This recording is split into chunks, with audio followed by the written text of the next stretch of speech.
Elliott Forrest here in New York City with WQXR. There's a concert online, as is most everything these days, on Saturday, April 4th, 8 o'clock, to help raise some money for some artists in need. And some great artists are stepping forward to perform, including Emmanuel Axe, John Kimura Parker, Janae Bridges, and my guest, Rachel Barton Pine. Good to see you again.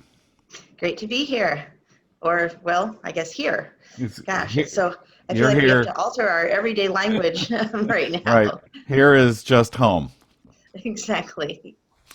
So, you're an active, very much in demand performer. Before we get to this concert on Saturday, it's like everyone else. Your whole schedule is just on hold, I guess, right? Yeah, went from being on the road continuously to everything evaporating in one fell swoop. Um, but I'm just lucky that I'm here in Chicago with my husband and daughter. My daughter's a very serious young musician. She's 8 years old and she studies voice and composing and violin. And so I've been able to practice with her. Well, she's very consistent. She's actually on her about 1150th day of practice in a row without missing a day.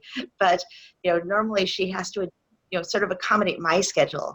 I'll have a full day of master classes and interviews and rehearsals, and I'll be like, okay, we're going to get together at 9:30 p.m. and practice till 11 p.m. tomorrow, or something like that. And the next day it's going to be in the middle of the afternoon in some random slot. And now I can schedule my entire life around her practicing and whatever is the best time of day for her, and then do whatever else I'm going to do at the other times of day. So it's a real luxury from that perspective.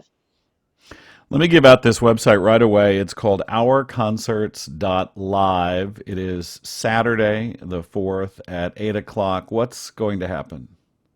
Well, I'm so honored to be with this great group of performers. We've got, just Anthony McGill, who's going to play his clarinet. We've got two of the world's greatest pianists, opera, harp. I'm going to play a few things on my violin. And so it's a wonderful, kind of like everybody's going to have their own slot. And the whole purpose is to raise money for artists, orchestra members whose entire livelihood has been put on hold, freelance musicians, everyone really struggling to keep going and make ends meet during this unprecedented time. And I'm so grateful that, like many people, I've been wanting to find a way to help. And this is just such a great opportunity to both help artists in need and also share my music with the public, which I've missed doing for the last few weeks. And probably for several more weeks or maybe months ahead. Let's hope it's shortened, but it's so hard to tell. The money for this particular concert, and unlike so many free things, there's actually a ticket that you need to buy for this, and you can give as little as $5 and see this concert. It's going to something that I've only become aware of in the last day or two, which is Artist Relief Tree. This is, as you mentioned, I think specifically for artists who are really hurt in what basically is a gig economy and pay or play kind of situation. Do I have it right? Yes, absolutely. And there are many funds that are helping musicians of all stripes, but this particular fund is specifically helping classical musicians who, often are on the periphery of some of the other efforts. And so I think for lovers of classical music, it's a really nice directed way to help the classical musicians, who are so much a part of our lives. Do you want to tell us what you're going to play on Saturday? Oh, sure. I can reveal the secret. Well, this is actually a special piece that I composed or arranged or whatever you want to call it. Last summer, I was invited to do a recital for the Cooperstown Chamber Music Festival in Cooperstown, New York. And I thought, well, it's my first visit to Cooperstown. I have to do something related to baseball.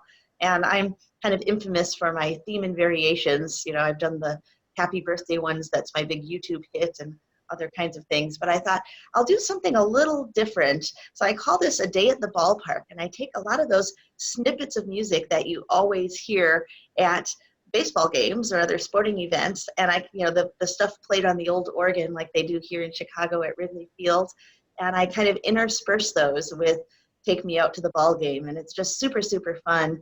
And or last week was supposed to be opening day, and we're missing the start of the baseball season and who knows how much of it. So I thought this was the perfect time to bring the baseball thing back. And then my violin, the 1742 Exposini ex Soldat Guarneri del Gesù, was personally chosen by Brahms in the 19th century for one of his proteges, Mary Soldat. And so I'm actually going to close the program with a beautiful rendition of Brahms' Lullaby that was created by the early 20th century American composer and performer Albert Spalding. And so I think that'll be a really lovely, kind of going with Yo-Yo's hashtag of songs of comfort. There's nothing more comforting than a beloved lullaby. That is so cool. And I've often asked different performers because sometimes, as in your case, instruments are a couple of hundred years old. It seems like you really know the history and the background of your instrument. Well, I was thinking about how many, epidemics and pandemics and different outbreaks my violin has survived.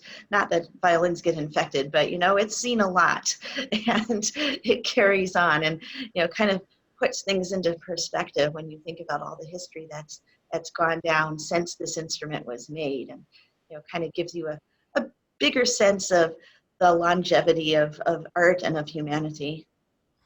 That is great. Once again, ourconcerts.live is where the concerts are going to be, and the money's going to the Artist Relief Tree, violinist Rachel Barton Pine. Thank you so much for doing this, and thanks for help spreading the word. Thanks for having me on.